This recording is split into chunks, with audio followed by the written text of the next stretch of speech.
Di balik keindahan alam ini, tersembunyi sejarah dan warisan budaya yang menjadi kebanggaan Gayo. Di antaranya, tersembunyi jejak sebuah peradaban tua, yakni Kerajaan Linge, tempat di mana cerita panjang suku Gayo bermula.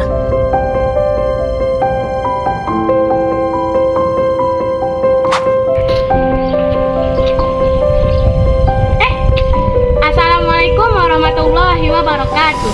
Salam sejahtera bagi kita semua. Halo sobat, perkenalkan nama saya Maria Ulfa. Saya merupakan salah satu finalis Duta Sejarawan Muda tahun 2024 dari Kabupaten Gayo Luas, Provinsi Aceh. Saat ini saya bersekolah di SMA Muhammadiyah Gayo Luas. Ini merupakan video sejarah lokal saya yang berjudul Kerajaan Linge, Awal Jejak Peradaban Gayo. Kerajaan Linge merupakan salah satu kerajaan tua yang berada di dataran tinggi Gayo, wilayah yang kini termasuk Kabupaten Gayo Luas, Aceh. Kerajaan ini diyakini sebagai salah satu cikal bakal peradaban suku Gayo yang berkembang sejak abad ke-11 hingga awal abad ke-20. Berikut adalah sejarahnya secara lengkap. Pertama, awal berdirinya Kerajaan Linge.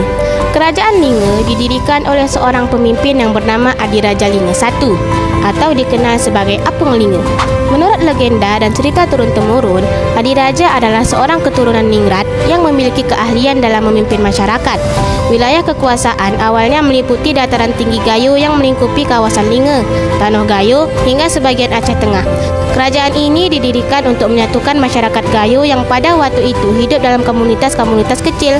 Selain itu, Kerajaan Linge juga berperan dalam melindungi masyarakat dari ancaman luar dan menjalin hubungan dagang dengan wilayah lain. Kedua, struktur pemerintahan kerajaan. Kerajaan Linge memiliki struktur pemerintahan yang sederhana namun efektif, yaitu pertama, Raja atau Adiraja sebagai pemimpin tertinggi kerajaan. Kedua, Petua atau Penasehat sebagai tokoh adat yang membantu dalam pengambilan keputusan. Ketiga, Reja atau Kepala Suku sebagai pemimpin masyarakat di wilayah-wilayah yang lebih kecil. Reja Linge dihormati tidak hanya sebagai pemimpin politik, tetapi juga sebagai simbol budaya dan pelindung adat istiadat masyarakat Gayo. Ketiga, peran Islamisasi di Kerajaan Linge. Islam mulai masuk ke Gayo Luas pada sekitar abad ke-13 melalui jalur perdagangan dan dakwah.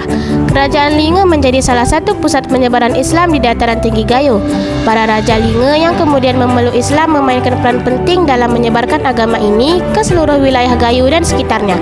Bahkan, raja-raja Linge memiliki hubungan erat dengan Kesultanan Aceh Darussalam, baik melalui pernikahan maupun aliansi politik. Hal ini memperkuat posisi Kerajaan Linge sebagai bagian penting dalam jaringan kerajaan-kerajaan Islam di Aceh. Keempat, pengaruh dan kekuasaan Kerajaan Linge.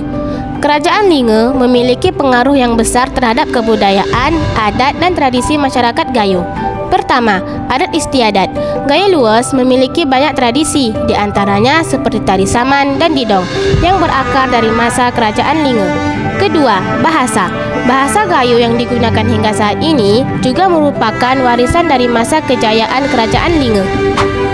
Kelima, masa kemunduran. Seiring waktu, Kerajaan Linge mengalami kemunduran, terutama setelah pengaruh Kesultanan Aceh Darussalam semakin kuat di wilayah ini. Ketika Belanda masuk ke Aceh pada abad ke-19, Kerajaan Linge menjadi bagian dari wilayah yang terlibat dalam perang melawan penjajahan. Pada akhirnya, Kerajaan Linge kehilangan kekuasaan politiknya, tetapi tetap dihormati sebagai simbol sejarah dan budaya masyarakat Gayo. Keenam, bukti sejarah yang masih ada. Hingga hari ini, jejak Kerajaan Linge masih dapat ditemukan dalam bentuk: pertama, komplek makam Raja Linge. Lokasi ini dipercaya sebagai tempat peristirahatan terakhir para Raja Linge.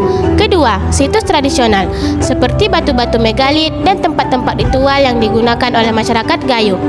Ketiga, sumur peninggalan Kerajaan Linge. Sumur ini dipercaya tidak pernah kering sampai sekarang, walaupun dalam keadaan musim kemarau. Keempat, kendi. Kelima, pedang bawar raja. Keenam, mahkota dari Raja Linge. Dan yang ketujuh, legenda dan cerita rakyat. Cerita tentang Kerajaan Linge tetap hidup dalam tradisi lisan masyarakat Gayo. Kerajaan Linge bukan hanya kerajaan politik, tetapi juga tonggak peradaban bagi masyarakat Gayo. Warisannya masih terasa hingga hari ini dalam adat, budaya dan tradisi lokal. Sebagai salah satu kerajaan tertua di Aceh, Linge menjadi simbol kebanggaan yang menghubungkan masa lalu dengan identitas masyarakat Gayo masa kini. Mari menjaga dan menghormati warisan ini, karena sejarah adalah cerminan kita sebagai bangsa.